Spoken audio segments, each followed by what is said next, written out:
Bien, doctores, sin más prolegómenos, vamos a empezar la sesión del día de hoy y vamos a trabajar algunos delitos contra la administración pública, ¿no? Básicamente nos vamos a concentrar el día de hoy en tres delitos: en el delito de peculado, en el delito de malversación de fondos y en el delito de enriquecimiento ilícito. Espero que nos alcance el tiempo.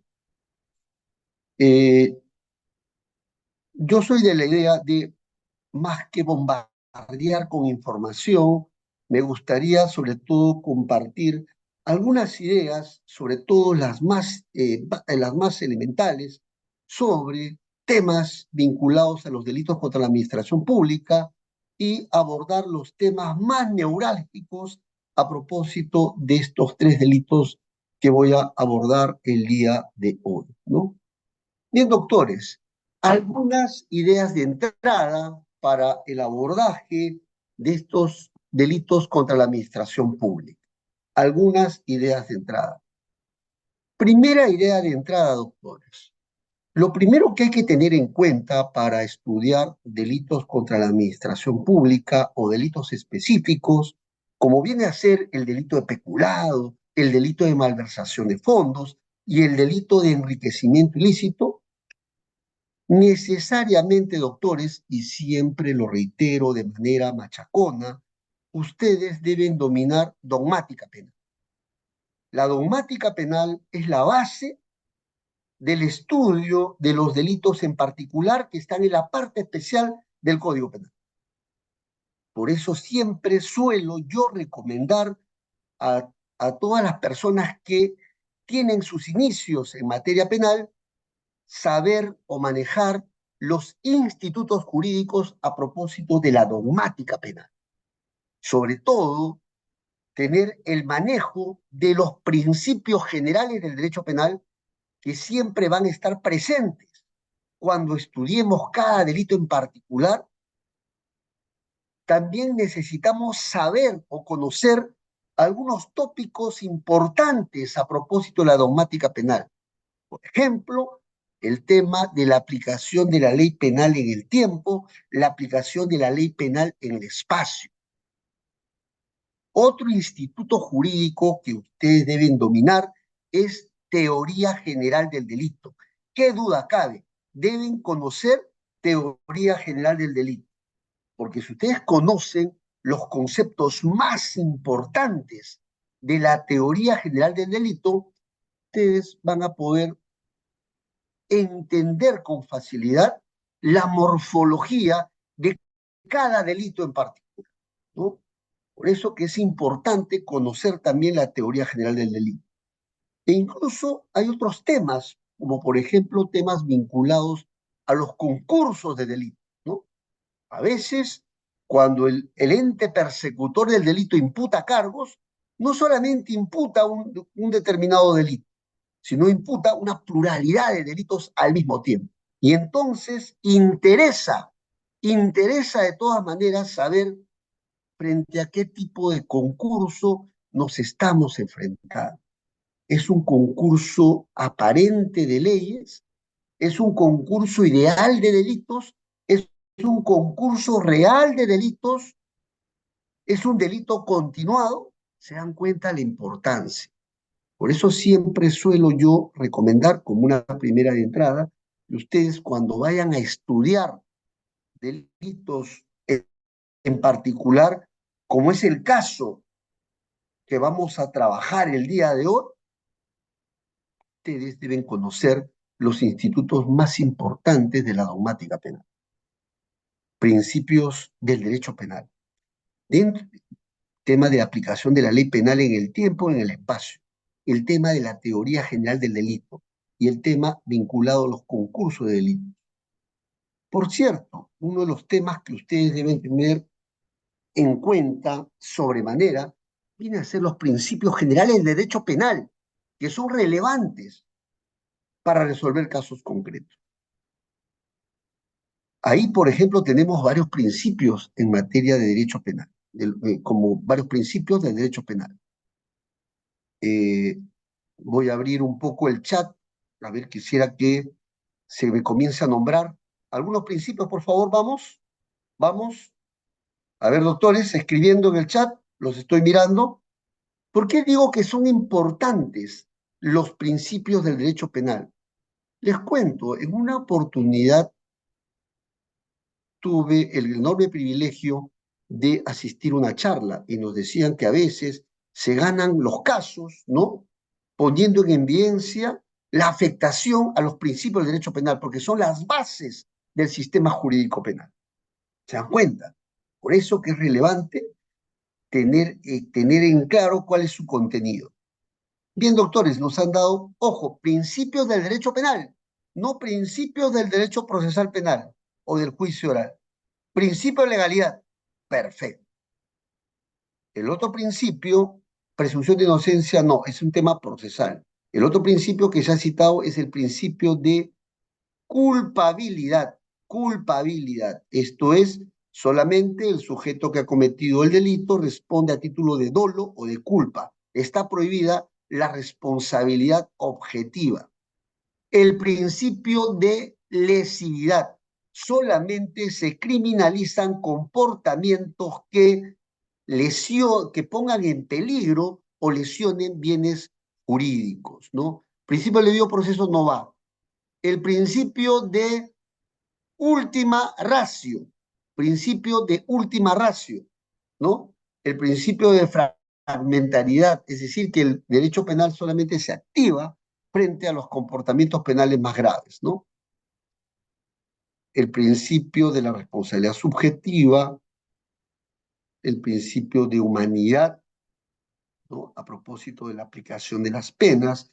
De estos principios, creo que uno de los principios más importantes viene a ser el principio de legalidad, porque prácticamente se centra en delimitar el ámbito de lo prohibido. En buen romance, la ley penal delimita el ámbito de lo prohibido, para efecto de establecer cuándo un comportamiento tiene con relevancia penal y cuándo no lo tiene. Bien, esta es una primera idea de entrada. No pretendo con esto agotar el tema de la dogmática penal, pero resalto, es lo más importante. Una segunda idea de entrada, y siempre suelo recomendarlo, doctores, vamos a algunos textos que ustedes pueden revisar y seguramente el doctor Rieder me va a ayudar en ir compartiendo, ¿no? Algunos textos de dogmática penal que ustedes puedan revisar. Y lo más importante de todo esto, doctores, es que estos textos ustedes lo pueden ubicar en la red. Y en Perú, por ejemplo, yo siempre suelo citar el texto de José Hurtado Pozo, que es un manual de derecho penal, ¿ya? Es un manual de derecho penal que está publicado en la red, el de José Hurtado Pozo, ¿ya?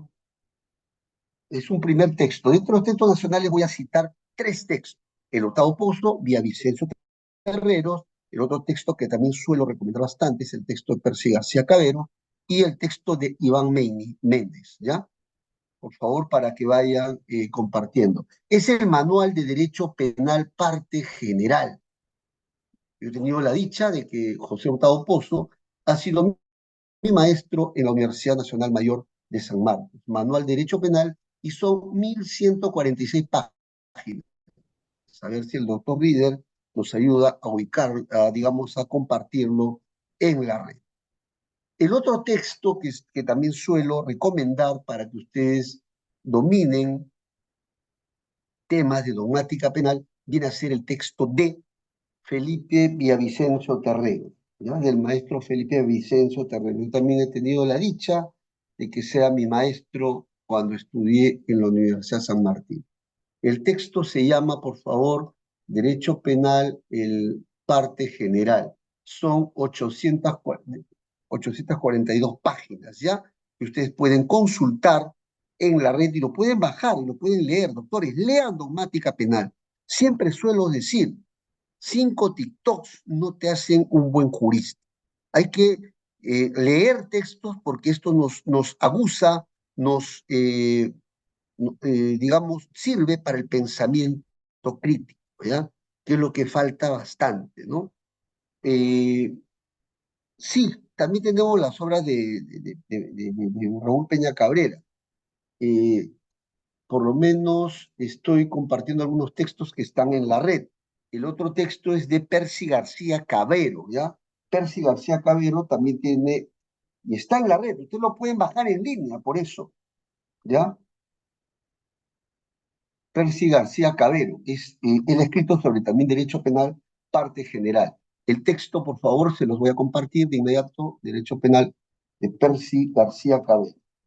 Sí, doctor, nosotros lo vamos a subir en el campus virtual. Tenemos la segunda edición del doctor Percy García Cabero, del doctor Villavicencio, también tenemos su obra, y del doctor José Hurtado Pozo, su tercera edición. Lo vamos a subir en el campus virtual. Bien, muchas gracias. Y también un poco para cerrar esta parte, para que ustedes puedan revisar, es el texto de Klaus Roxin, Derecho Penal Parte General, y el texto de Gunther Jacob, ¿no? El de Iván Meini también, Lecciones de Derecho Penal. Bien, un poco esto para que ustedes puedan, como abrebocas, para que ustedes puedan consultar. Lo más interesante de todo esto es que ustedes pueden acceder de inmediato en la red. Seguramente el doctor Reader les va a compartir a continuación. Y en materia de delitos contra la administración pública, tenemos el texto de Ramiro Salinas Sicha, ¿ya? También tenemos el texto de Manuel Abanto Vázquez y el texto de Fidel Rojas, ¿ya? De Fidel Rojas, que son los que más han escrito en cuanto a los delitos contra la administración pública, ¿ya? Sobre todo el texto de Abanto y el texto del doctor Fidel Rojas, ¿ya?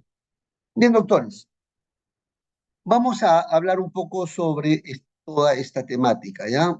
Yo quiero ir un poco trabajando sobre algunos temas básicos. Bien, tenemos varias diapositivas y quiero trabajarlas de manera transversal, ¿no? Aquí tenemos, hasta aquí, desde la diapositiva 2. En la diapositiva 2, un poco lo que nos define es qué cosa es la corrupción, ¿no? ¿Qué cosa es la corrupción? En la segunda diapositiva, los elementos de la corrupción, en una tercera diapositiva sobre el impacto de la corrupción, ¿no? En una cuarta diapositiva, todo el tema referido a cómo se enfrenta a la corrupción, y esta diapositiva es muy gráfica en cuanto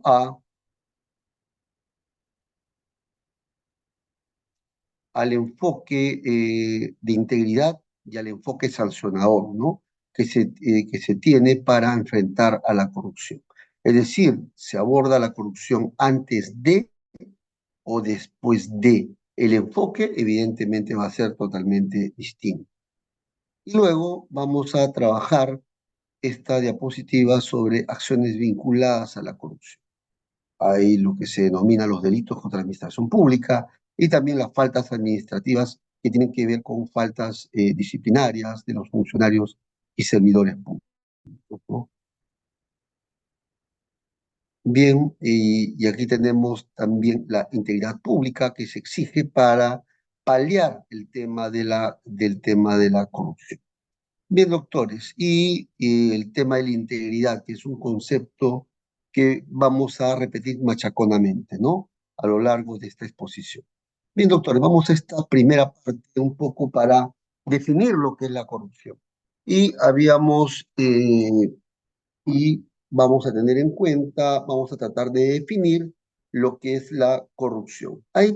Sobre esto todavía la gente no se ha puesto de acuerdo con relación a cómo definir la corrupción. Pero podemos ubicar algunos conceptos básicos, algunas ideas básicas para definir la corrupción.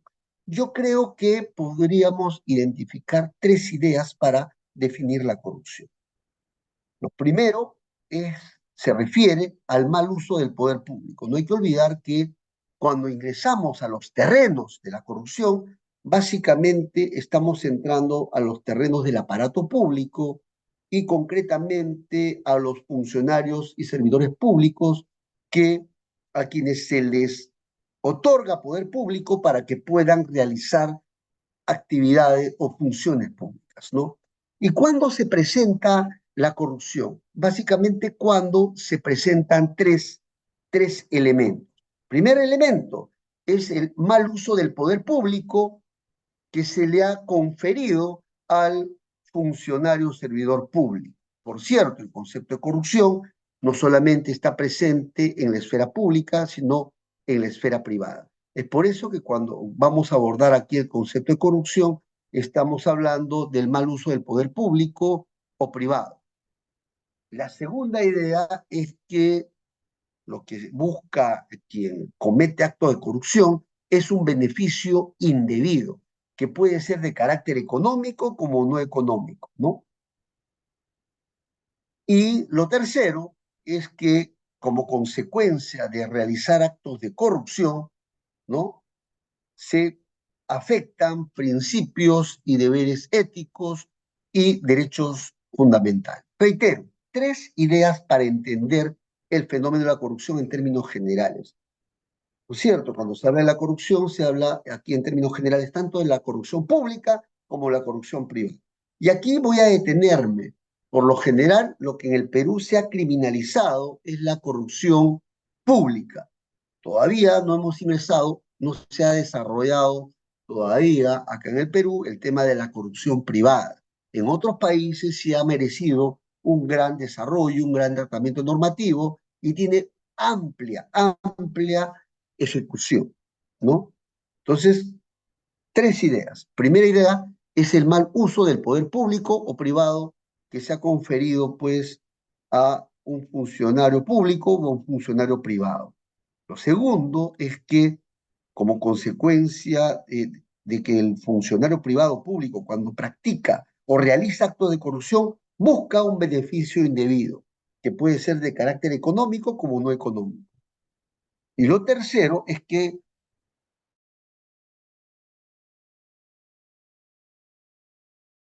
como consecuencia del acto de corrupción que despliega principios y deberes éticos, y asimismo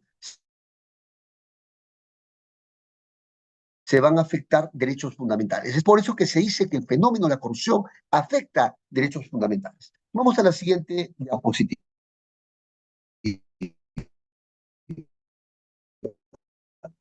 Aquí un poco lo que son los elementos de la corrupción, un poco ya para eh, ya perenizar las ideas. Las tres ideas, ¿no? Los elementos comunes son tres. Abuso del poder encomendado por parte de este funcionario eh, público, ¿no? A quien se le ha conferido poder para que despliegue función pública. Abuso del poder encomendado. El beneficio que busca el funcionario no es un interés general, ¿no? Para el cual se le ha nombrado, sino busca un interés particular. Se sirve del cargo, en otras palabras, para obtener un beneficio particular. Y con ello se afecta la confianza del Estado y también los derechos de los afectados. ¿Qué duda cabe que si se realiza un desvío de dinero, ¿no? O si se apropia un funcionario público de dinero del Estado, ¿no? O si realiza licitaciones públicas para favorecer solamente a su gente, ¿no? O sobrevalorando el monto de la obra, está afectando al final a los ciudadanos, porque los recursos públicos se entiende que deben estar dirigidos para el interés general, no para intereses privados.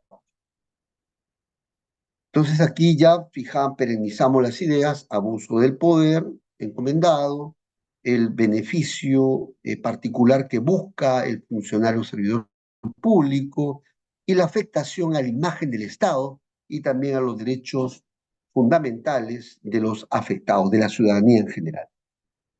Bien, en cuanto al tema de la corrupción, hay que decir muchas cosas, ¿no? Hay muchas cosas. Aquí, por ejemplo, en este gráfico se ha abordado el tema de la corrupción, del impacto de la corrupción en diversas áreas. Por ejemplo, en la diapositiva vemos que en el círculo, concretamente en la porción que tiene que ver con el color morado, se habla del costo de la corrupción. Obviamente que cuando los funcionarios y servidores públicos realizan actos de corrupción, al final del día eso va a tener un impacto económico negativo en el Estado y en la sociedad en su conjunto, porque prácticamente ya esos recursos que han sido destinados al interés general van a ser distraídos para el beneficio particular. Se va a dejar de atender, por ejemplo, a las poblaciones menos favorecidas, por ejemplo, si es que se cometen actos de corrupción con bienes que están destinados a las poblaciones más vulnerables. El otro impacto que tiene la corrupción es que va a tener un impacto económico, político, jurídico y cultural. Evidentemente económico, como se dice, al final, cuando se distraen los recursos del Estado, esto va a afectar el erario público, ¿no? Va a afectar la economía del Estado, va a afectar a la sociedad en su conjunto. Políticamente también es algo negativo para la casta política que incurre en estos actos. Y también a veces se genera una cultura de corrupción. A eso se refiere el impacto de la corrupción. Y lo tercero es que la corrupción va a afectar derechos fundamentales, ¿no? Derechos fundamentales de las personas, ¿no? Porque estas personas a quienes va dirigido los recursos del Estado se ven menos favorecidos o se deja de atender a los usuarios de la administración pública. Sigamos, doctores. ¿Cómo se enfrenta la corrupción? Básicamente tenemos dos formas de enfrentamiento a la corrupción. Por un lado, es de corte el enfoque preventivo y el enfoque reactivo. Cuando hablamos del enfoque preventivo, lo que se busca es generar una cultura anticorrupción, ¿no? Una cultura anticorrupción, en donde lo que se promueve en los funcionarios y servidores públicos es una cultura de integridad, ¿no? Se busca, digamos, incentivar la cultura anticorrupción, es decir, se busca incentivar determinados valores que debe cumplir el funcionario público. Por eso que en materia de en cuanto a los funcionarios y servidores públicos, también están sujetos a un código de ética como funcionario o servidores públicos, ¿ya? Y aquí el tema es preventivo, porque en la medida que se enarbola esta cultura anticorrupción o se promueven valores anticorrupción, lo que se está haciendo es un trabajo de carácter preventivo, porque con ello se busca, se entiende, evitar los actos de corrupción en el aparato estatal, ¿no?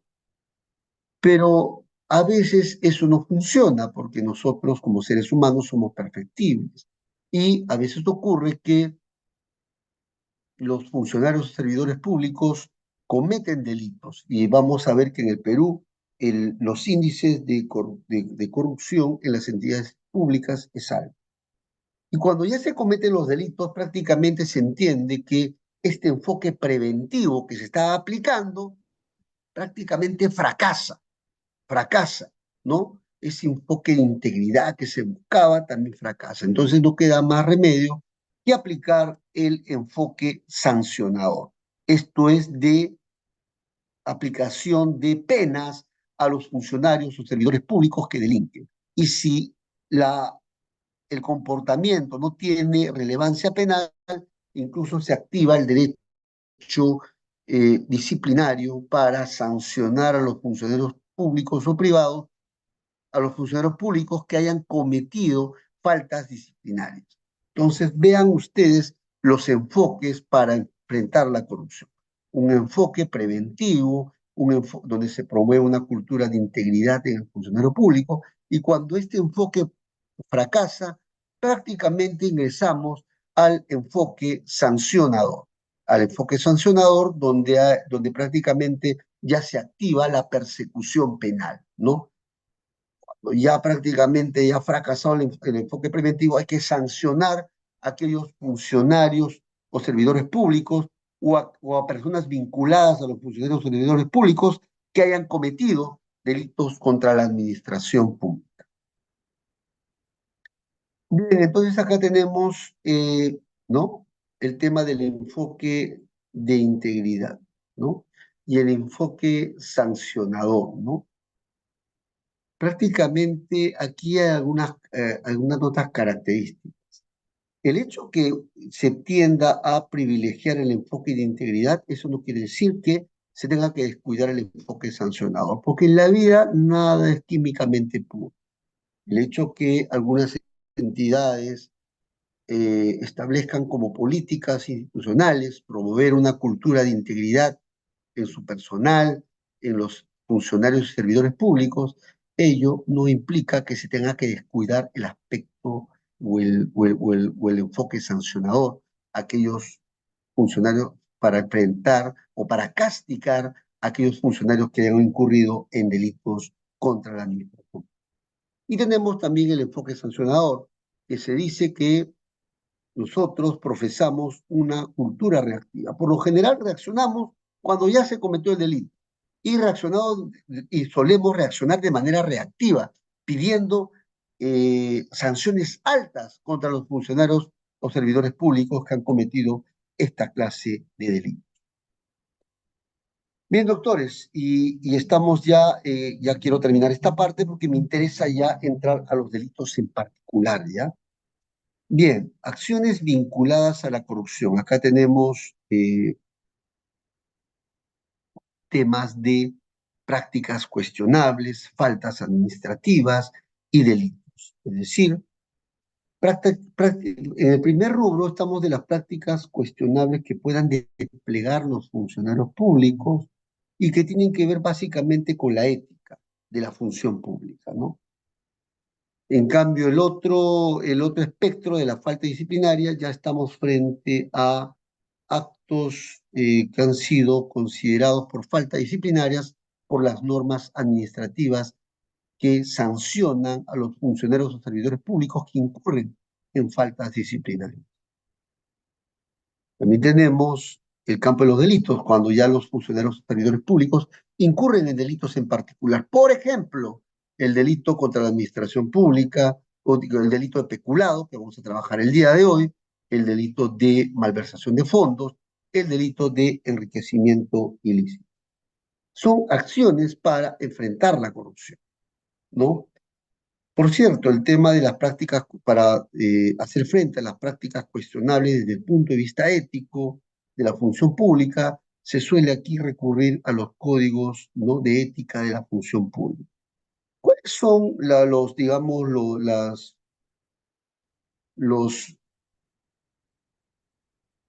los temas que se deben tener en cuenta a propósito de las prácticas cuestionables? Evitar los conflictos de interés, ¿no? Ser neutral en el ejercicio de la función pública, actuar con transparencia y no malutilizar la información privilegiada. Fíjense que estas son cuestiones de carácter ético. Evitar los conflictos de interés, neutralidad, transparencia y no utilizar la información privilegiada, ¿no?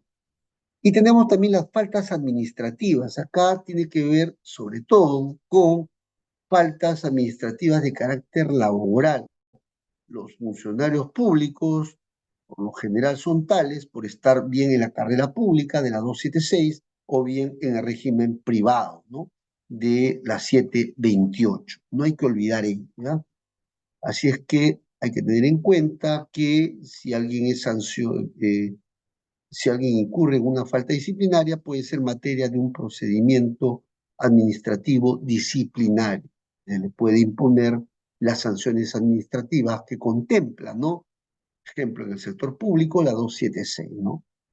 Y finalmente los delitos contra la administración pública que están regulados en el Código Penal, doctores. Así es que a tener en cuenta todo eso. Sobre esto quiero hacer una pequeña digresión. ¿A qué me refiero? La pregunta ¿es posible que a un funcionario se le atribuya al mismo tiempo responsabilidad disciplinaria y al mismo tiempo responsabilidad penal por el mismo hecho o no? Este es un gran tema que siempre ha estado en el ojo de la tormenta, ¿no? Sobre el particular tenemos dos posiciones y de antemano les voy adelantando. Y esto incluso ha sido desarrollado ampliamente por el Tribunal Constitucional. Una primera postura nos dice que cuando se inicia un proceso administrativo y un proceso penal a un funcionario público por el mismo hecho, se dice bajo la primera postura que solamente se le puede procesar en uno de esos fueros. No se le puede procesar al mismo tiempo los dos fueros. ¿Por qué razón? ¿Cuál es el fundamento de, digamos, de esta primera postura que señala que por los mismos hechos no se le puede perseguir al funcionario o servidor público tanto en el campo penal y en el campo administrativo? Se dice que solamente de concurrir ambos procesos debe procesársele mediante el proceso más gravoso para el funcionario público, ¿no? El proceso más gravoso va prácticamente a superponerse al proceso disciplinario. Entonces no se le puede procesar por los mismos hechos en el campo penal y en el campo administrativo. ¿Y cuál es el sustento o el fundamento nuclear de este pensamiento? Básicamente porque entiende que el jus puniendi del Estado es uno solo y se manifiesta tanto en el campo penal como en el campo del derecho administrativo sancionado. Bajo esa lógica, entonces, si se trata del mismo jus puniendi, se dice que no es posible perseguir por los mismos hechos al funcionario o servidor público, tanto en sede administrativa como en sede penal, ¿no? Una postura que se ha trabajado bastante en la doctrina, ¿no? Pero también tenemos la otra postura que ha cogido nuestro Tribunal Constitucional, quien dice que la responsabilidad penal es independiente de la responsabilidad administrativa. Prácticamente acá se habla de un cúmulo de responsabilidades, es decir, que es posible aplicar responsabilidad administrativa y responsabilidad penal al funcionario público. Y sobre esto, ¿qué cosa ha dicho nuestra jurisprudencia del Tribunal Constitucional? Nuestro Tribunal Constitucional ha dicho que el hecho que se procese penalmente a un imputado no implica, es independiente de la responsabilidad administrativa que se le pueda imponer. Por ende, es perfectamente viable someter al mismo tiempo a los dos procedimientos al funcionario servidor público, ¿no? ¿Por qué? Básicamente porque los bienes jurídicos afectados o los fundamentos afectados son distintos, es lo que se dice, ¿no? Bajo esta lógica. Y aquí tenemos algunas sentencias del Tribunal Constitucional que habla acerca de la autonomía de las responsabilidades, de la autonomía de las responsabilidades. Y esta lógica de la autonomía de las responsabilidades perfectamente se puede aplicar responsabilidad administrativa y penal al imputado, ¿no? Y esto ha sido trabajado en varias sentencias, ¿ya? Por ejemplo, en la Corte Suprema también tenemos algunos fallos. El recurso de nulidad 2090 del 2005 en Lambayeque, ¿ya? También tenemos el Tribunal Constitucional se ha pronunciado sobre el mismo, ¿no? Fíjense lo que ha dicho el Tribunal Constitucional, y voy a citarlo. El expediente 4177-2007, proceso de amparo TC, fundamentos 6 y 7. ¿Qué cosa es lo que ha dicho el Tribunal Constitucional sobre este tema? De que lo que se resuelve en el ámbito administrativo disciplinario, fíjense lo que dice, es independiente del resultado del proceso en fuero judicial, debido a que se trata de dos procesos de distinta naturaleza y origen. ¿Se dan cuenta? Postura doctrinaria que habla acerca de que o voy por un camino o voy por el otro. Por lo general, el penal se va a superponer al proceso administrativo. Y el otro que dice que la autonomía y las responsabilidades en el campo penal y administrativo es totalmente independiente, es decir, lo puedo someter a procesamiento en los dos campos. Vamos a seguir, doctores. Entonces acá tenemos el tema de la integridad pública, cómo se trabaja en el sector público, que se aplica en las entidades públicas, autoridades, servidores públicos, en la ciudadanía también que se debe promover temas de integridad pública, en la sociedad civil, usuarios, estudiantes, por lo general, es por eso que se dice que el tema formativo frente a temas de corrupción es fundamental, es fundamental. Y en el sector privado, de promover prácticas limpias, ¿no? No prácticas de corrupción, de la argolla, ¿no? Y tenemos varios casos, ¿no? Que se han dado a propósito de casos en donde se ha discutido este tema, ¿no? Empresas, gremios, medios de comunicación. Bien, finalmente, para ya terminar esta parte, que me parece fundamental, doctores, debo remarcar que un tema que siempre va a estar presente en la función pública y por ende en los funcionarios y servidores públicos viene a ser el tema de la integridad. ¿En qué consiste la integridad? Solamente quisiera resaltar dos ideas de la integridad. Es la adhesión a los valores éticos comunes, ¿no? De tal manera que se va a utilizar los recursos públicos para el cumplimiento de los objetivos del Estado, ¿ya? Entonces, adhesión a valores éticos comunes y de tal suerte que todos los recursos públicos deben utilizarse para cumplir los objetivos del Estado, no para servirse de la función. Y esto es fundamental. En la medida que uno hable comience a abusar del cargo público con fines particulares, ya estamos entrando en una lógica de corrupción. Y tenemos varios delitos contra la administración. Y bueno, doctores, vamos a empezar entonces a trabajar algunos delitos contra la administración pública y vamos a ir dando algunos conceptos básicos y luego voy a aterrizar en algunos temas ya puntuales sobre los delitos contra la administración pública. Una primera idea que hay que tener en cuenta a propósito de la normativa del tema de corrupción viene a ser la normativa internacional y nacional sobre temas de corrupción, ¿no? Aquí en esta diapositiva yo pretendo mostrarles, ¿no? Pretendo mostrarles eh, cuál ha sido la normativa internacional y nacional a propósito, ya, a propósito de,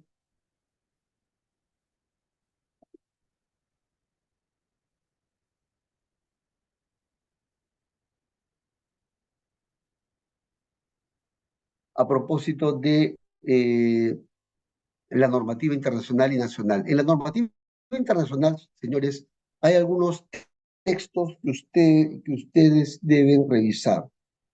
Tenemos la Convención Interamericana contra la Corrupción, ¿no? De la OEA, la Convención de las Naciones Unidas contra la Corrupción. Esta deben revisarla, es un documento importante, ¿ya? Para interpretar los delitos contra la administración pública. También tenemos la Convención de las Naciones Unidas contra la Delincuencia Organizada Transnacional y sus protocolos. También tenemos la Convención para combatir el cohecho de servidores públicos extranjeros en transacciones comerciales e internacionales. Doctores, sobre todo de todos estos documentos que les he compartido, me interesa sobremanera que ustedes puedan revisar uno de los documentos más importantes a propósito de la corrupción. Es la Convención de Mérida contra la corrupción, ¿ya? Aquí, en esta convención, ustedes van a encontrar algunos conceptos operativos a propósito de los delitos contra la administración pública. El texto se llama Convención de las Naciones Unidas contra la Corrupción. Estamos hablando del segundo documento. Esto fue aprobado en Mérida. Y aquí, en este texto normativo, prácticamente nos dan algunas ideas sobre cómo deben interpretarse los delitos, ¿no? Para efectos de evitar la impunidad en los estados que forman parte de esta convención. Acá, por ejemplo, se define lo que es el funcionario público, ¿no? También las medidas preventivas para enfrentar la corrupción. También se habla de los códigos de conducta de los funcionarios públicos, sobre cómo debe hacerse la contratación pública, ¿no?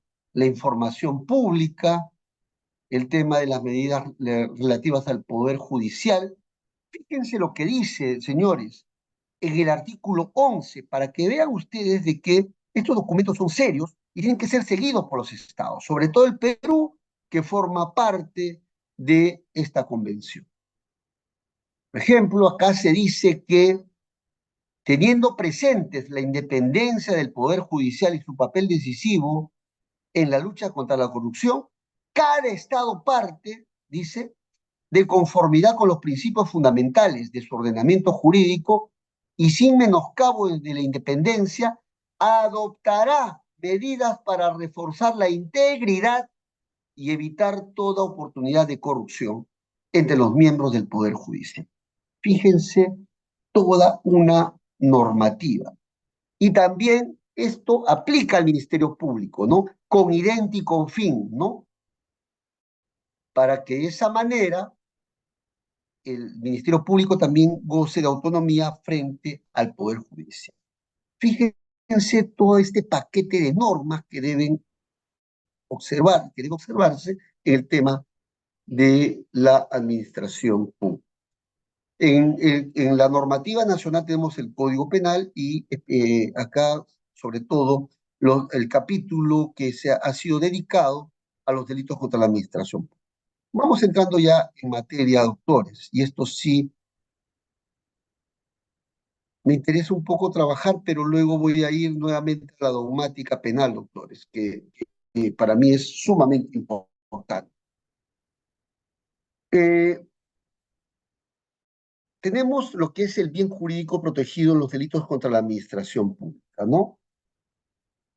Se entiende que todo tipo penal protege un determinado bien jurídico. Y también tenemos el concepto de funcionario o servidor público, que por cierto es distinto al concepto que se maneja en el derecho administrativo, ¿no? Bien, doctores, pero antes de ingresar, ¿no? Y quisiera ya trabajar algunos aspectos de cara ya a los delitos contra la administración pública. Y aquí nuevamente es sumamente importante el tema de la morfología de los delitos, ¿no? Si uno sabe cómo es la morfología, la estructura de los delitos, uno va a poder abordar cada delito en particular, sobre todo los delitos contra la administración. Doctores, todo tipo penal, todo tipo penal, doctores, tiene un tipo objetivo y un tipo subjetivo, ¿no? Todo tipo penal tiene una parte objetiva y una parte subjetiva.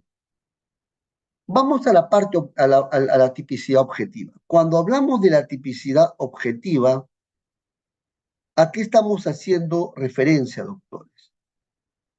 Cuando hablamos de la tipicidad objetiva, estamos haciendo alusión a los elementos objetivos del tipo penal. Y aquí están los elementos descriptivos del tipo penal y los elementos normativos del tipo penal.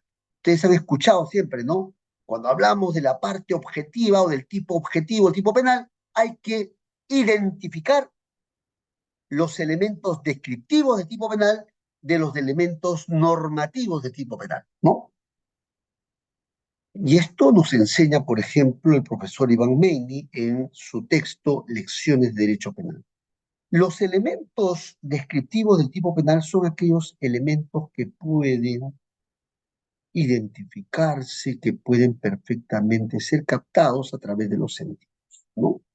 Esos son los elementos descriptivos del tipo penal y que sirven para definir un comportamiento prohibido. Por ejemplo, en el delito de homicidio, ojo, el concepto de matar. ¿A qué se refiere el concepto de matar?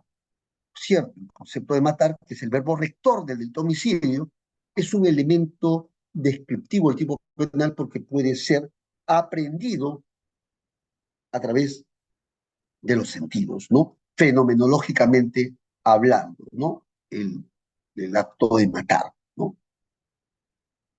Pero también tenemos los elementos normativos del tipo penal. Son aquellos que no pueden ser aprendidos a través de los sentidos, sino que necesitamos, para llenar su contenido, de ir a otros, digamos, a un código determinado o a una ley extrapenal, a una norma penal en específico o a una norma extrapenal.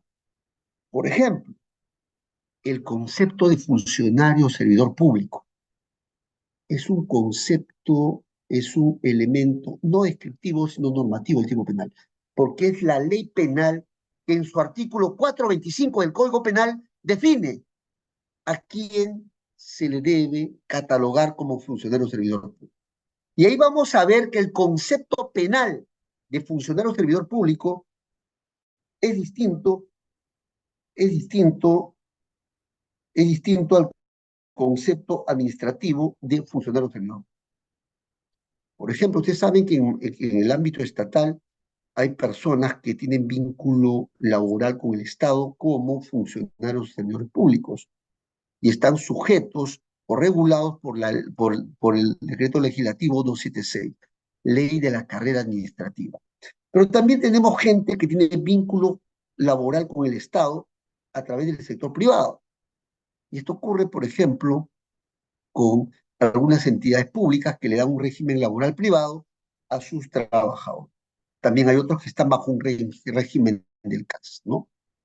Desde el punto de vista administrativo, es funcionario o servidor público solamente los que están en la ley de bases de la carrera administrativa y su reglamento.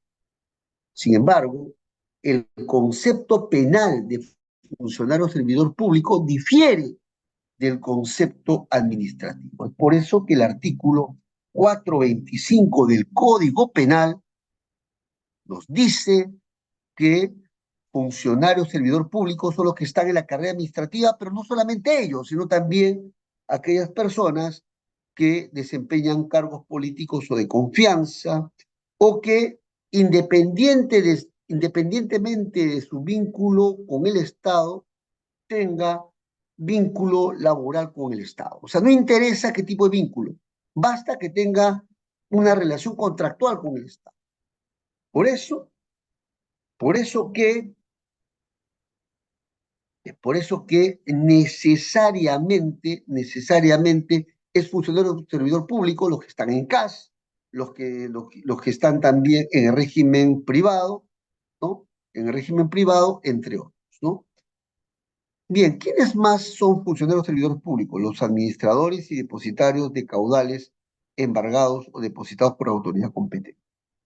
Los miembros de las Fuerzas Armadas y Policiales también son funcionarios.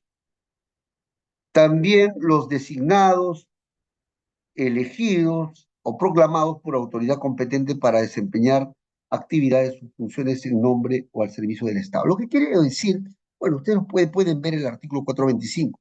Lo que quiero decir que el concepto de funcionario público es un concepto que está en la órbita de un elemento normativo de tipo penal, porque es una norma penal la que va a definir el concepto de funcionario servidor público, ¿ya? Así que no hay que perder de vista esto.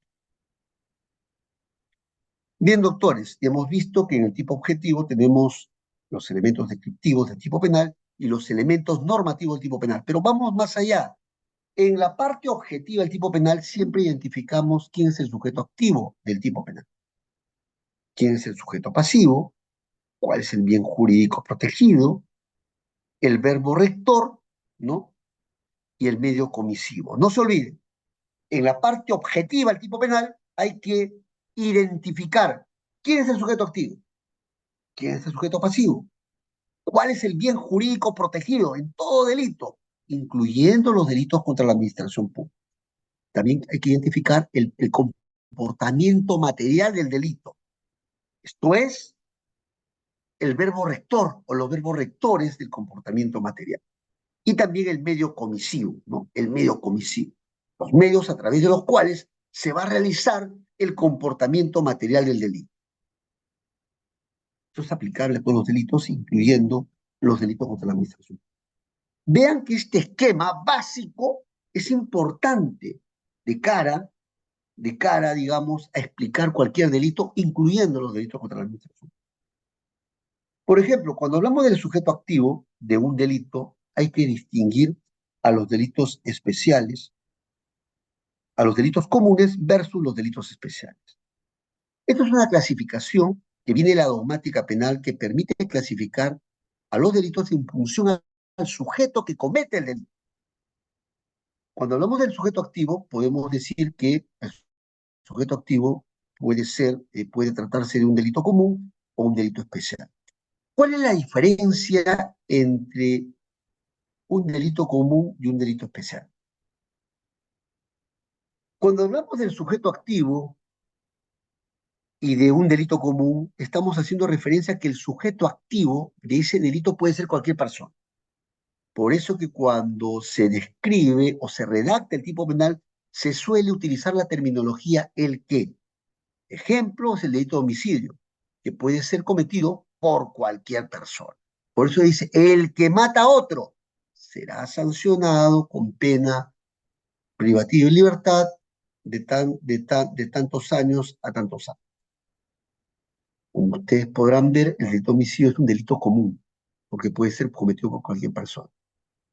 Pero también tenemos los delitos especiales.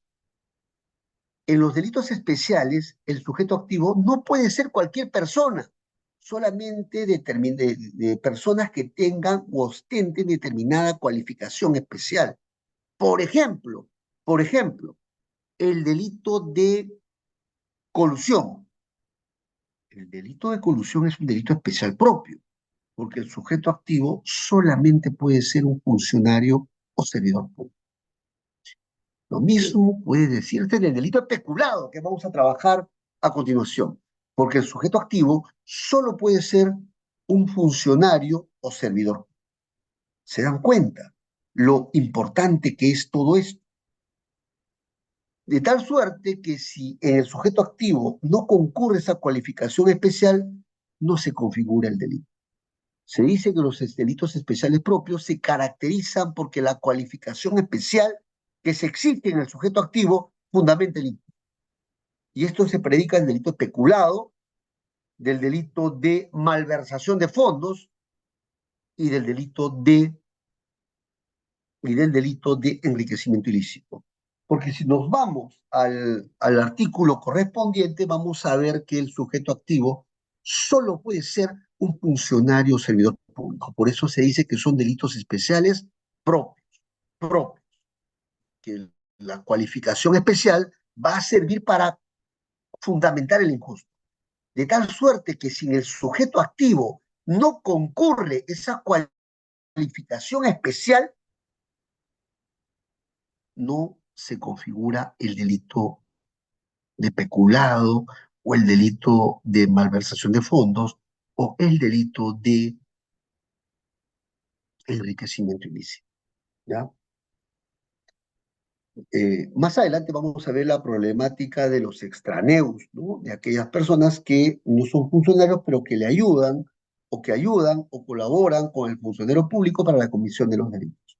Ese es tiene otro tratamiento. De eso nos vamos a ocupar más adelante. Por ahora estoy eh, tan solo pintando el paisaje de la morfología de los delitos y que es aplicable a los delitos contra la administración. Después del sujeto activo tenemos el sujeto pasivo. El sujeto pasivo es la persona contra quien va a realizarse el comportamiento delictivo. Es decir, soporta el comportamiento delictivo. En el caso del delito de un delito común como el delito de homicidio, obviamente que el sujeto pasivo va a ser la persona contra quien se ha dirigido el comportamiento delictivo, la persona que ha sido asesinada por el sujeto activo. Pero si estamos en un delito contra la administración pública, se entiende que el sujeto pasivo contra quien se dirige el comportamiento delictivo, ¿no?, de estos delitos contra la administración pública, viene a ser el Estado.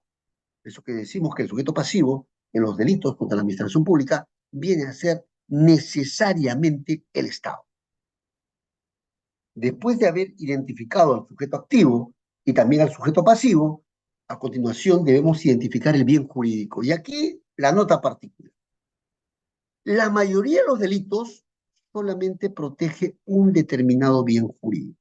Por ejemplo, cuando hablamos del bien jurídico, por cierto, estamos hablando del interés jurídicamente valioso que protege un tipo penal específico. Por ejemplo, tratándose del delito de homicidio, el bien jurídico protegido, es decir, el interés valioso protegido, viene a ser la vida. Es por eso que cuando alguien mata a otro, va a tener que ser sancionado con la pena que se ha previsto en el tipo penal. Pero no queda esto ahí, porque en el campo de los delitos contra la administración pública se dice que los bienes jurídicos son de estructura compleja, porque podemos advertir un bien jurídico general afectado por el delito contra la administración pública y un bien jurídico específico afectado por cada tipo delictivo en particular. Eso no pierdan de vista. Vamos al caso, por ejemplo, del delito de colusión, digamos, del delito de peculado. ¿Qué pasa con el delito de peculado? El bien jurídico general afectado es el correcto funcionamiento del Estado. Pero el bien jurídico específico que va a ser afectado por el delito de peculado, prácticamente hay varias teorías, pero una de las teorías se decanta por la afectación al patrimonio del Estado, ¿no?, al patrimonio del Estado. Fíjense entonces que cada delito contra la administración pública de estructura compleja presenta un bien jurídico genérico y un bien jurídico específico. Eso lo vamos a establecer más adelante. Y el otro componente, el tipo objetivo, viene a ser el medio comicidio. A veces los tipos penales han establecido determinados medios comisivos para la realización del evento delictivo. Se dice que cuando la norma penal no ha previsto un determinado medio comisivo, el sujeto activo puede emplear cualquier medio comisivo. Por ejemplo, el homicidio no ha previsto un determinado medio comisivo y en consecuencia se puede, cuando el sujeto activo quiere matar a B, puede utilizar cualquier medio comisivo y comete el delito. Pero hay determinados delitos en donde sí se ha arreglado, se ha pauteado, como se dice, el medio comisivo. Por ejemplo, la estafa. La estafa solamente la puedes cometer mediante determinados medios comisivos. El que mediante engaño, ¿no? ¿No? Ardid, ¿no? O mecanismo fraudulento, ¿se dan cuenta? Es el medio comisivo. Induce error al agraviado para que éste haga una erogación patrimonial, incurre en estafa. Pero aquí se regula el medio comisivo, el tema del ardid, del engaño, el mecanismo fraudulento. Entonces, esos son los mecanismos con los cuales tú vas a desplegar el comportamiento delictivo. Ahí está arreglado. Pero lo que no está arreglado, se entiende que tú puedes, eh, vamos a, en lo que no está arreglado, se entiende que puedes,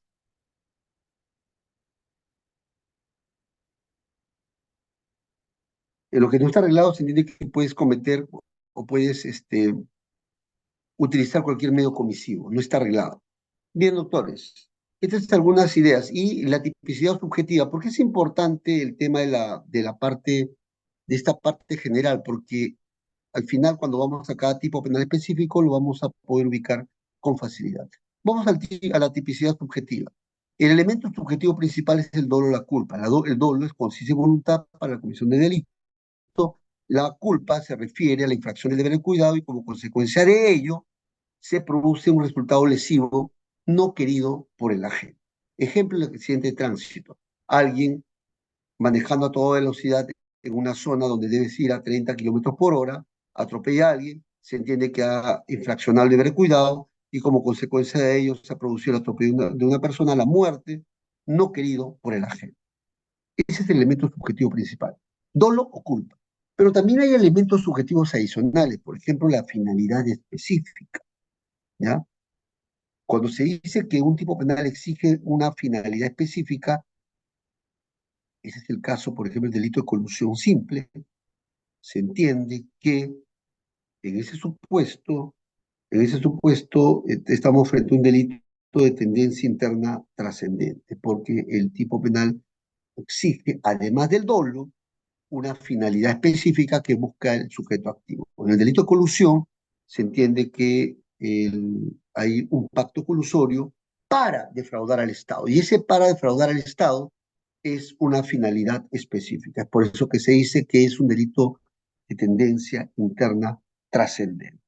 Bien, doctores, vamos ahora a los delitos. Tenemos una gama diversa de delitos contra la administración pública. Tenemos concusión, colusión, peculado, malversación de fondos, cohecho, negociación incompatible, tráfico de influencias y enriquecimiento ilícito. No vamos a poder abordar todo, solamente quiero abordar lo más importante: peculado, malversación de fondos y enriquecimiento ilícito, ¿ya? Vamos entonces al peculado, doctores. Doctores, era importante trabajar con estas categorías que vienen de la dogmática penal. De entrada hay que decir que el delito de peculado se caracteriza por ser un delito especial propio. ¿Por qué? Porque el sujeto activo solamente puede ser un funcionario o servidor público. Pero además se exige un vínculo funcional específico respecto a ese proceso de selección o de contratación pública que está dirigiendo, conduciendo. Es decir, cuando hablamos del delito de peculado, ¿ya? Cuando hablamos del delito de peculado, se habla acerca de que es un delito especial propio, pero además existe un vínculo funcional específico. En la colusión, el vínculo funcional específico es que él debe dirigir el proceso de contratación pública. En cambio, en el peculado, el vínculo funcional específico se refiere al poder de vigilancia o control que tiene que tener sobre bienes que le han sido confiados por razón de su administración, ¿no? Entonces, tiene que tener una relación funcionarial específica con esos bienes que van a ser materia de apropiación o de uso. Entonces, ahora entramos al peculado doloso. Eso está regulado en el artículo 387 del Código Penal. ¿Dónde está la regulación? Aquí lo vemos, la regulación, y decimos que se aplica al funcionario o servidor público que se apropia o utiliza en cualquier forma, para sí o para otro, caudales o efectos cuya percepción, administración o custodia le están confiados por razón de su cargo. Ese es el peculado doloso. Y el peculado culposo es si el agente por culpa da ocasión a que otra persona sustraiga caudales o efectos, y también es sancionado. Hay dos figuras entonces: peculado doloso y peculado culposo. No hay que olvidar que nuestro Código Penal en la parte general nos dice que si el tipo penal no dice nada, entonces se entiende que es un tipo doloso. Pero si dice algo, pero para ser culposo, tiene que decir el que conculpa, ¿ya? Como aquí está redactado a propósito del peculado culposo. Si el agente por culpa, entonces si el tipo va a ser culposo, tienes que poner si el agente por culpa. Bien, doctores, vamos ahora a algunas notas características del delito de peculado según el Acuerdo Plenario 4 del 2005, ¿ya? 4 del 2005. Y es por eso que es importante esa morfología que presenté hace un momento. Primera nota característica, doctores, del delito de peculado. Primera nota característica: de que es un delito especial propio. ¿Qué cosa quiere decir eso? De que solamente el sujeto activo debe ser un funcionario o servidor. Es decir, este delito no lo comete cualquier persona, solamente lo comete quien tenga esa cualificación especial o bien de funcionario o servidor público. Pero no solamente basta ello, sino que además de ser un delito especial propio, es decir, que el sujeto activo debe ser funcionario o servidor público, además, este funcionario o servidor público debe tener un vínculo funcionarial específico con los bienes, ¿no? Que le han sido confiados, ¿no? Por razón de percepción, administración o custodia, ¿ya? Esa es una segunda nota característica. Se exige un vínculo funcional específico de parte del funcionario servidor público con aquellos bienes o caudales públicos que le han sido confiados por varias razones, por razón de percepción, administración o custodia. Es decir, no es cualquier funcionario servidor público, ¿no? De cara al delito peculado, sino solamente aquellos funcionarios servidores públicos que tienen vínculo funcional específico con los bienes que van a ser materia del delito de peculado, es decir, con los cuales tengan un deber de garante, vamos a ponerlo así, de percepción, administración o custodia. ¿Sí? Entonces, esta es la segunda nota característica, un poco para delimitar el delito de peculado. No es cualquier funcionario o servidor público, sino que se exige adicionalmente un vínculo funcional específico respecto a esos bienes o caudales públicos que van a ser materia del delito de peculado. Fíjense que ahí ya tenemos al sujeto activo, funcionario o servidor público con vínculo funcional específico. Luego tenemos el tema del verbo rector. ¿Cuál es el verbo rector acá? ¿O cuál es el comportamiento material? El comportamiento material del delito de peculado puede consistir o en una apropiación o en una utilización. En una apropiación o en una utilización.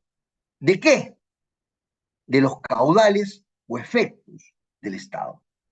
Reitero, hay que tener en cuenta que lo que va a ser el comportamiento material de este delito puede consistir en una apropiación de los bienes o caudales públicos o bien puede consistir en una utilización de los caudales públicos.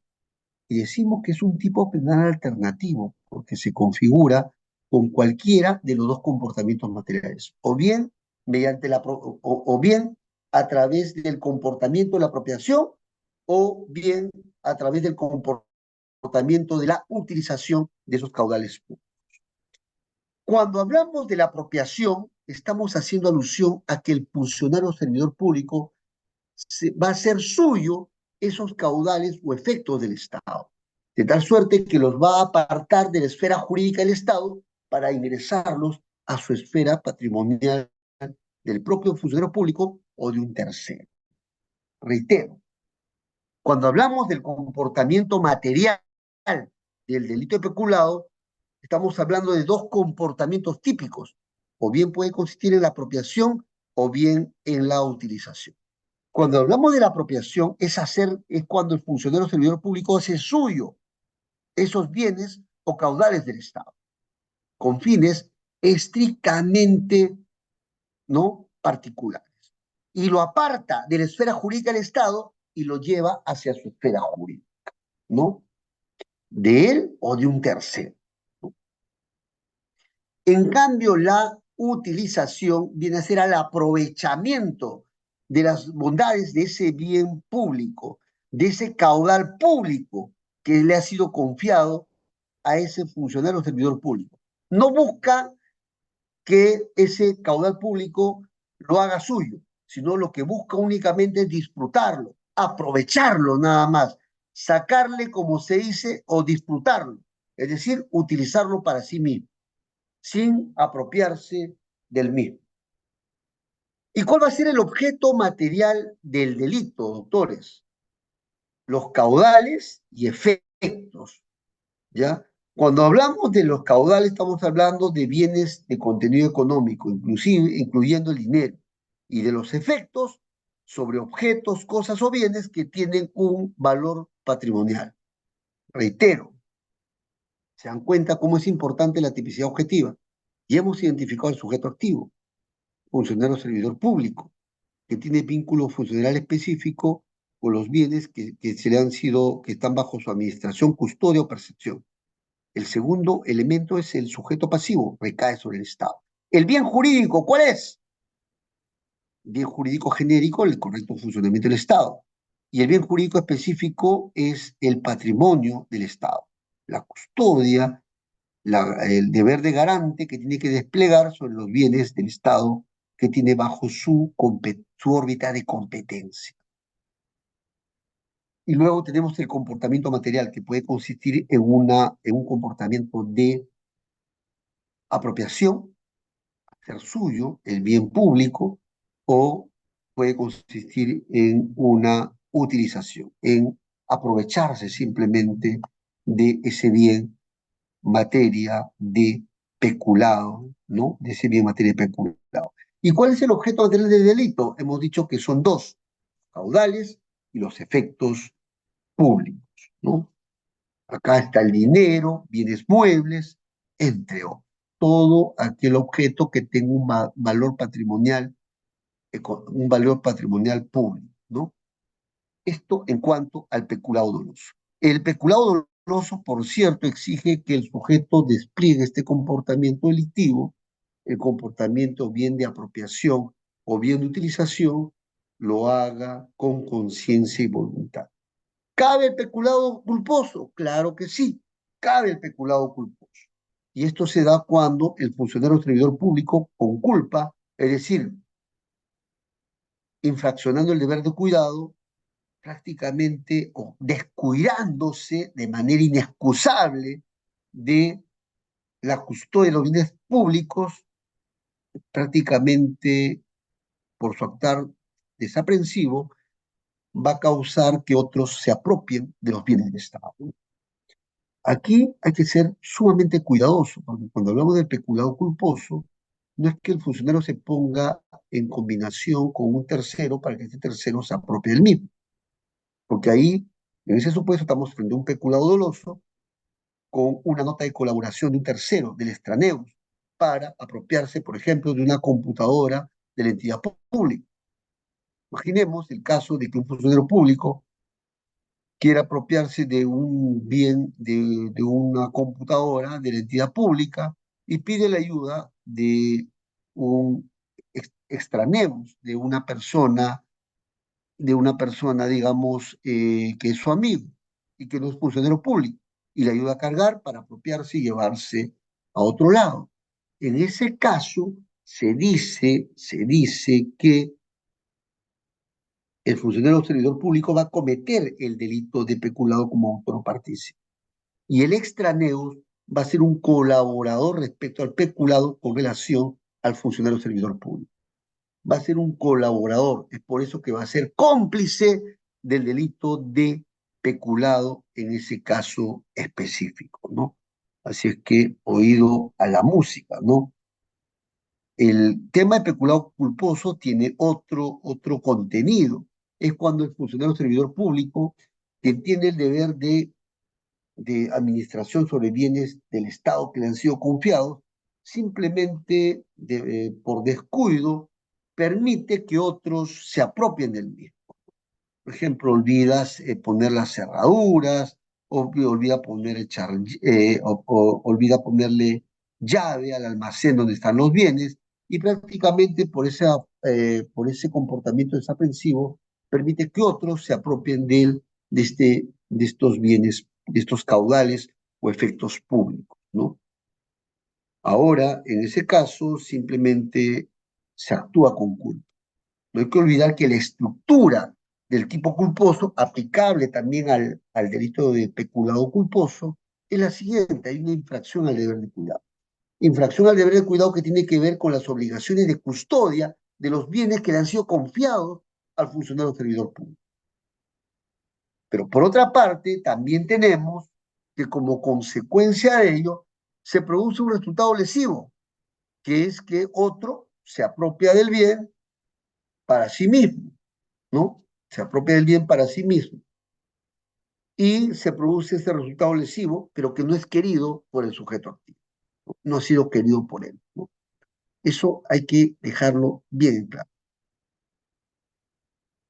Vamos, eh, esto en cuanto al peculado en términos generales. Vamos a avanzar un poco más, doctores. Tenemos algunas figuras a propósito del peculado, algunas modalidades de peculado que han sido abordados en nuestra jurisprudencia. Un primer caso tiene que ver con la negativa a entregar los caudales. Pues se entiende que alguien tiene la administración de estos caudales públicos y simplemente esta persona a quien se le ha confiado, ¿no? Por su condición de funcionario público, la administración, custodia y cuidado de bienes o de caudales públicos, simplemente cuando se le pide, se niega a entregar. En ese caso, esta negativa de parte del sujeto activo, funcionario público, prácticamente lo lleva a ingresar al ámbito del comportamiento criminal del delito de peculado. Un segundo supuesto, ¿no?, que ha sido trabajado en la jurisprudencia tiene que ver con el caso de la sustracción, venta, donación o apropiación de los tributos recaudados, ¿no? Se sabe muy bien que hay determinadas entidades que recaudan tributos. ¿Y qué pasa cuando el funcionario o servidor público los sustrae o se apropia de estos tributos que ha recaudado? Indudablemente está en los terrenos del peculado doloso. Uno, porque es funcionario público. Dos, porque se ha apropiado de esos caudales públicos, ¿no? La otra modalidad de peculado, no hay que olvidar que hay un peculado por apropiación y por utilización. Es el tema del uso de locales y edificios públicos. Se entiende que los locales y edificios públicos están destinados para fines públicos, salvo que se le destine a fines privados, ¿no? Pero tiene que ver eso a partir de la contratación pública. Pero ¿qué ocurre si el funcionario utiliza un bien del Estado con fines particulares, ¿no?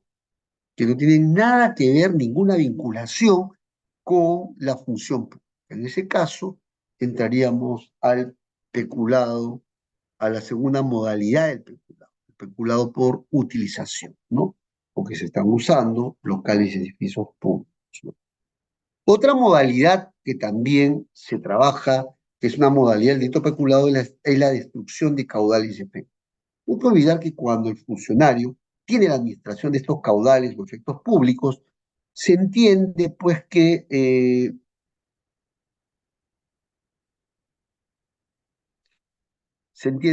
tiene la obligación de custodia y luego de entregárselo cuando cesa en el cargo o cuando se lo piden, ¿no? Formalmente. Ahora, ¿qué pasa si este funcionario que tiene a su cargo la custodia de estos bienes públicos simplemente los destruye? ¿Qué pasa con eso? En ese supuesto también se entiende que estamos ingresando a los terrenos de peculado, porque es una manera de apropiarse de los mismos. Otro supuesto es el tema del administrador que desaparece con los caudales públicos. Se entiende que un administrador tiene la custodia de los caudales públicos. Lo que pasa si de un momento a otro desaparece con los caudales públicos. Pues bien, en ese caso también estamos ingresando a los terrenos del peculado en la modalidad de apropiación. El otro supuesto es la venta de vehículos del Estado sin autorización de la entidad. Usted sabe muy bien que en materia estatal todo está reglamentado, todo está regulado. Si alguien desea disponer de bienes del Estado, requiere la correspondiente resolución administrativa autoritativa para ello. Pero ¿qué pasa si ese custodio, ese administrador de esos bienes, simplemente lo vende sin autorización de la entidad estatal? Ocurre también en el delito de peculado doloso. El otro supuesto es cuando la tesorera se apropia de los cheques de los profesores, ¿no? Es evidente que es un caudal público, ¿no? Pero se apropia y que deben ser destinados a estos profesores, ¿no? que seguramente los estarían recibiendo por un salario o por una bonificación. ¿Qué ocurre si es que el funcionario servidor público se apropia esos cheques de profesores, de esos cheques de los profesores? Pues bien, también está en un peculado por apropiación. A ver, vamos a un poco digamos, a tener ejercicio con las personas. Vamos a poner qué modalidad es, doctores. Jefe de almacén que recibe bienes y no los entrega al ser destituido. ¿Qué tipo de peculado? ¿Por apropiación o utilización? A ver, vamos. ¿Cuál va? El caso del jefe de almacén que recibe bienes y no los entrega al ser destituido. Apropiación. El otro caso, secretario judicial que sustrae dinero de la cuenta de ahorro bajo su custodia donde se depositan las pensiones alimenticias. Y de eso pasa bastante. ¿Qué modalidad es esa del secretario judicial? Apropiación también, doctor. ¿Se dan cuenta? Es una de las modalidades del delito de peculado. Sigamos, doctores, con el delito de peculado.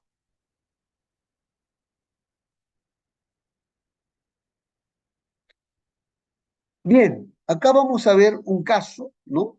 ¿Ya? Un caso que ha ocurrido, ¿no? Y vamos a preguntar, algo, vamos a plantear el caso y voy a ir preguntando un poco para entrar en calor respecto a los componentes de ese delito. Se trata de, fíjense en la noticia, ¿no? Detentan 52 casos de robo por casi 25 millones a juntos y pensión 65. Se sabe muy bien que el Estado peruano, para atender a los sectores más vulnerables, destina una determinada, partidas económicas para estos programas de apoyo a los sectores más empobrecidos del Perú, al programa Juntos y Pensión 65. ¿Qué ocurrió en este caso? Ocurrió la sustracción de 1.080.000 soles a los programas sociales Juntos y Pensión 65 en Cajamarca por parte de trabajadores del Banco de la Nación a través de la suplantación de identidad de sus verdaderos beneficiarios. Es decir, hubo suplantación de identidad para apropiarse de estos programas sociales de Juntos y Pensión 65. Y según la Procuraduría, se han detectado robos por alrededor de 2.400.000 soles, ¿no? Y además se comenzó a evaluar que este caso habría tipificado este delito como robo, cuando lo que corresponde se dice que la figura el peculado. Fíjense, doctores, lo que, digamos que el operador de justicia debe tipificar correctamente el tipo penal. ¿Qué ha ocurrido acá? Funcionarios públicos han suplantado identidades de otras personas para cobrar este tema, estos cheques de estos programas sociales. Pregunta, en este caso, ¿estamos frente a un robo, como dice la noticia, o es que acaso es un peculado? ¿O es que acaso es un peculado? A ver, ¿quién sería quién sería el sujeto activo? Especulado. Exacto, el robo se configura con violencia o amenaza, que es especulado. ¿Quién es el sujeto activo acá? Por ejemplo, ¿quién sería el sujeto activo? El funcionario del Banco de la Nación. Exacto. ¿Podrían haber extraneus en este caso que lo han ayudado? ¿Pueden haber extraneus que se han hecho pasar por otros para cobrar? Alguien que le ayuda a cobrar al funcionario. Sí puede haber, claro, el extraneus. ¿Y cuál sería el título de imputación contra el extraneus? ¿Autor? ¿Y el extraneus qué título de imputación? Iría cómplice, exacto, cómplice, doctores. Bien, ¿qué modalidad de peculado sería? ¿Por apropiación o por utilización? ¿Qué tipo de peculado sería? Apropiación, correcto. ¿Cuál sería el objeto del delito, doctores? ¿Cuál sería el objeto del delito? ¿Qué es un caudal o es un efecto? Caudal, exacto. Exacto, doctores, ya dieron en el punto. Qué bueno que estamos en calor, doctores. Yo siempre digo que las figuras hay que explicarlas de la manera más sencilla posible. Eso es un tema enrevesado. Fíjense otro caso, ¿no? Donde se condenó y hubo una condena efectiva contra un funcionario. De Edwin Donaire lo condenaron a 5 años de prisión efectiva por apropiación ilícita del combustible en el interior del ejército, ¿no? Y en ese caso, se entiende que el delito sería ¿cuál? Vamos, del general Donaire. ¿Qué delito sería? ¿Sería apropiación de combustible o sería, qué delito? Peculado. Bien. Pero ojo, acá habla de la apropiación. ¿Por apropiación o utilización? Por apropiación, exacto. El sujeto activo sería el general Donaire, ¿no? Porque es funcionario servidor público. Exactamente, el sujeto activo. El sujeto pasivo, el Estado, efectivamente. ¿Cuál es el bien jurídico protegido acá? El general y el específico. Bien jurídico general y específico. El objeto del delito sería el combustible. ¿Qué es el objeto del delito? ¿Un efecto o sería un caudal? Bien. Excelente, doctores. Fíjense que este caso ha sido muy sencillo, como para que ustedes puedan identificar algunos conceptos operativos. Sigamos, doctores. Vamos ahora aquí al peculado de uso. Vamos al peculado de uso. Doctores, ¿cuál es la nota característica del peculado de uso y su nota diferenciadora con relación a el peculado por utilización, ¿no? Fíjense, señores, aquí el sujeto activo también es un funcionario un servidor público, ¿no? Pero aquí usa o permite que otro utilice vehículos, máquinas o cualquier otro instrumento del trabajo pertenecientes a la administración pública o que se vayan bajo su guarda.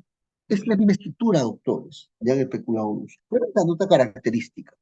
Lo que el sujeto activo también va a ser un funcionario o servidor público. El sujeto pasivo, el Estado. ¿Cuál va a ser el comportamiento material? El comportamiento material es el uso de vehículos, máquinas o cualquier otro instrumento de trabajo. ¿Cuáles son los efectos, digamos, el objeto material de delito? Solamente vehículos, máquinas o cualquier otro instrumento de trabajo, no otro. ¿Ya? Y ahí ya se establece cuál es la penalidad. Fíjense, ¿ah? Cuando utilizas con fines ajenos al servicio, estos bienes que son objeto material del delito. Objeto material del delito. ¿Cuáles son estos objetos materiales del delito? Solamente vehículos, máquinas o cualquier instrumento de trabajo. ¿Ya? Ese es el peculado de uso. ¿Ya? No se olviden, es la misma estructura, pero aquí, en cuanto a la utilización o al uso, solamente sobre determinados bienes específicos. En los demás bienes que no están aquí en este catálogo, va peculado por utilización, no se olviden.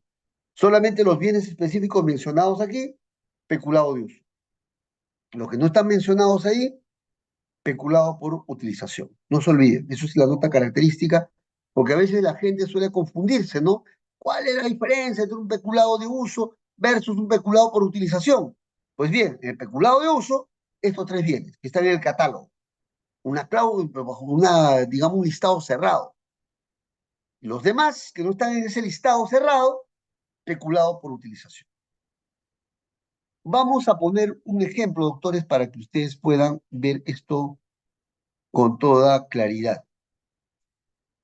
Por ejemplo, a ver, vamos al chat. ¿Qué pasaría si alguien solamente utiliza el avión presidencial? Ha puesto ahí.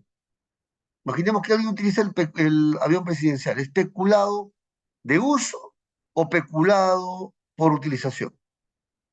¿Mm? ¿Por qué especulado de uso y no especulado por utilización?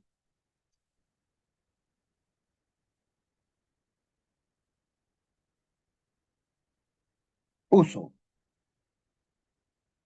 ¿Por qué es de uso y no utilización? Por ejemplo, cuando se utiliza con fines particulares. No sé, utilizo el avión presidencial para ir para ir con mi novia, no sé, digamos, a visitar a mi suegro, por ejemplo. ¿Ya? Entonces,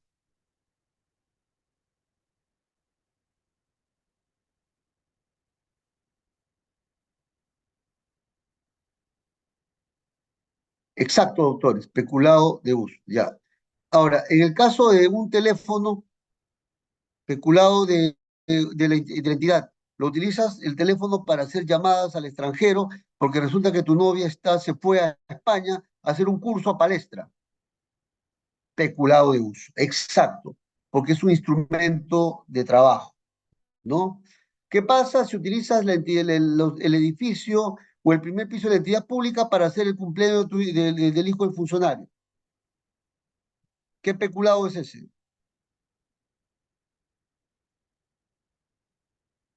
Cuando se utiliza la entidad pública, utilización. Bien, doctores, estamos ya entrando ya en calor en ese tema. Vamos ahora al tema de un ejemplo que quería ponerles, un peculado de uso a propósito de un trabajador condenado por usar la moto del proyecto especial para divertirse, ¿no? ¿Qué tipo de peculado sería eso, doctores? A ver, voy a abrir el chat. ¿De uso o utilización? De uso. Exacto, es un vehículo. Aquí se cuenta que eh, utilizó, digamos, el vehículo para, para ir a divertirse y fue incluso intervenido en estado de ebriedad. Yo les cuento un caso, a ver, ¿ya? A mí me contaron un caso en donde un grupo de gente que trabajaba en el sector salud en una provincia tenía que ir a otro lado, ¿no? Y resulta que no tenía movilidad, ¿no? Para desfilar, ¿no? Los de la entidad, para desfilar o para un, ¿no? Y se iban la ambulancia para trasladarse. Lamentablemente en el camino sufre un accidente. ¿Hay peculado o no hay peculado? Y si hay peculado, ¿qué peculado hay? Ojo, se llevaron para trasladarse, para asistir a esa ceremonia. Claro, peculado de uso, porque las ambulancias están destinadas para el traslado de la gente, ¿no? Que está con problemas para su traslado de un nosocomio a otro nosocomio. Así es que eso es sumamente a tener en cuenta. Bien, doctores, vamos un poco a entrar ya, antes de llegar a la hora, porque quisiera ir a las preguntas, porque las preguntas siempre son enriquecedoras, ¿no? Eh, solamente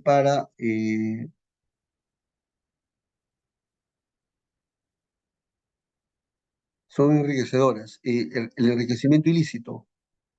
Solamente, doctores, hay que remarcar, sujeto activo, ¿quién es? Funcionario servidor público. ¿Cuál es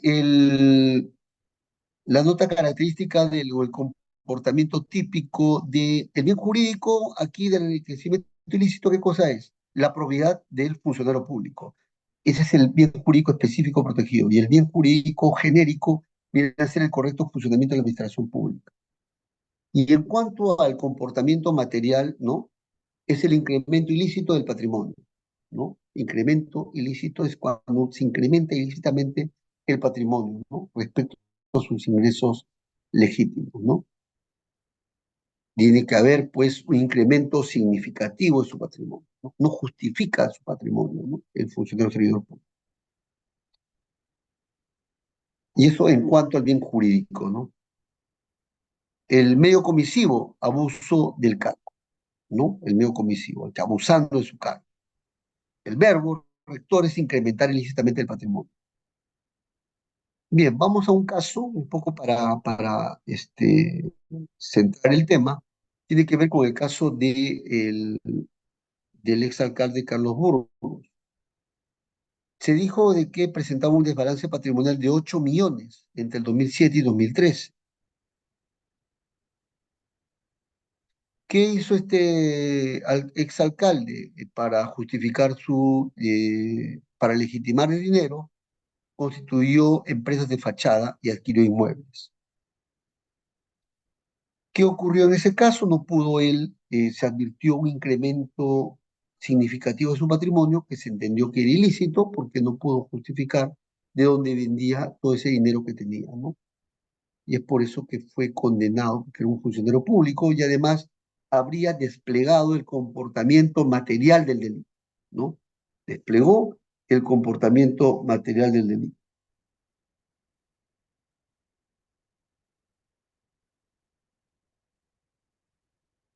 El comportamiento material del delito lo desplegó, ¿ya? ¿Y cuál es el comportamiento material? El elemento nuclear es el incremento ilícito del patrimonio, ¿no? Es un incremento significativo, se entiende, y que no va a poder justificar, ¿no? Por eso que se dice que es un delito de carácter residual. Se entiende que no ha sido posible perseguirlo por el delito de cohecho, que haya podido cometer delito de colusión, pero al final del día se entiende que tiene un incremento ilícito de su patrimonio descomunal y no suele explicarlo. Por eso que en ese caso se castiga a este funcionario servidor público. Hay muchos casos que hoy en día están en la palestra y que no quisiera mencionar. Para finalizar, doctores, quiero ir a las preguntas, que es lo que más me interesa. Tenemos el tema de la prescripción. Por lo general, los delitos contra la administración pública, si tienen impacto en el patrimonio del Estado, se duplica el plazo, ¿ya? Pero en aquellos casos donde no tiene impacto, no se duplica el plazo. Por ejemplo, el delito peculado sí se duplica el plazo prescriptor, ¿ya? El delito de enriquecimiento ilícito se entiende que también se duplica el plazo prescriptor, ¿ya? Bien, doctores, quisiera abordar más, pero quiero entrar a las preguntas. De antemano, mi agradecimiento al doctor Reader, CEO de esta prestigiosa entidad, Udeápolis, por haberme permitido dirigirme a ustedes. Adelante, doctor, si tenemos algunas preguntas, yo muy feliz de haber compartido tribuna con todos ustedes. Muchas gracias, maestros. Dispensen si hemos corrido de tiempo, porque también tenemos inicio de un diplomado, justo como le decía el doctor Richard Concepción Carguancho. Nosotros dictamos todos los días. La educación no debe parar. Así que nosotros estamos muy felices también con el doctor por darse su tiempo en enseñarnos a cada vez mucho más lo que es el derecho penal. En estos momentos vamos a ir a la ronda de preguntas, pero por favor, una pregunta por estudiante. Sé preciso, por favor, una pregunta por estudiante con cámara activa. Adelante, Benjamín. Buenas noches. Una pregunta. Gracias. Doctor, buenas noches. Excelencia en ponencia. Muy agradecido, doctor Concepción Carguancho. Mi pregunta va al respecto al delito de enriquecimiento ilícito. Si bien es cierto, usted habló sobre un incremento patrimonial que tiene que tener este funcionario público, ¿no? ¿Qué pasaría, doctor, si este incremento patrimonial no se da a la persona, sino con otro fin, ¿no? En este caso, se puede concurrir un estado de necesidad justificante, ya que en este caso podría desviarse a un familiar que esté gravemente en una enfermedad, ¿no? Y que tiene que ser intervenido directamente, ¿no? Y esto podría justificarse como un estado de necesidad. Esa es mi pregunta, doctor. Ya, muchas gracias, doctor Benjamín. El estado de necesidad es una figura justificante, es una figura que sirve para excluir responsabilidad. Y creo yo que en el campo del enriquecimiento ilícito no tendría cabida. Por varias razones. En primer lugar, no hay que olvidar que el delito de enriquecimiento ilícito es cuando se detecta un incremento patrimonial significativo de parte del sujeto activo, quien es funcionario o servidor público. ¿Y cuál es la sospecha que rige de que eso lo habría obtenido por un medio ilícito, sino que no, si es que no sabe explicar la fuente de ese dinero que tendría y que habría dado lugar a ese incremento patrimonial específico, a un incremento patrimonial significativo? Y lo segundo es que hay que olvidar de que este es un delito residual, que por política criminal, como no ha sido posible sancionar al funcionario servidor público por haber obtenido dinero de un cohecho o de una colusión, entonces la otra manera de fiscalizarlo y de sancionarlo es si es que ha visto incrementado su patrimonio de modo descomunal. Y prácticamente va a haber un hálito de sospecha. Se entiende que eso viene de la corrupción, por eso que se le sanciona. Siguiente pregunta, doctor.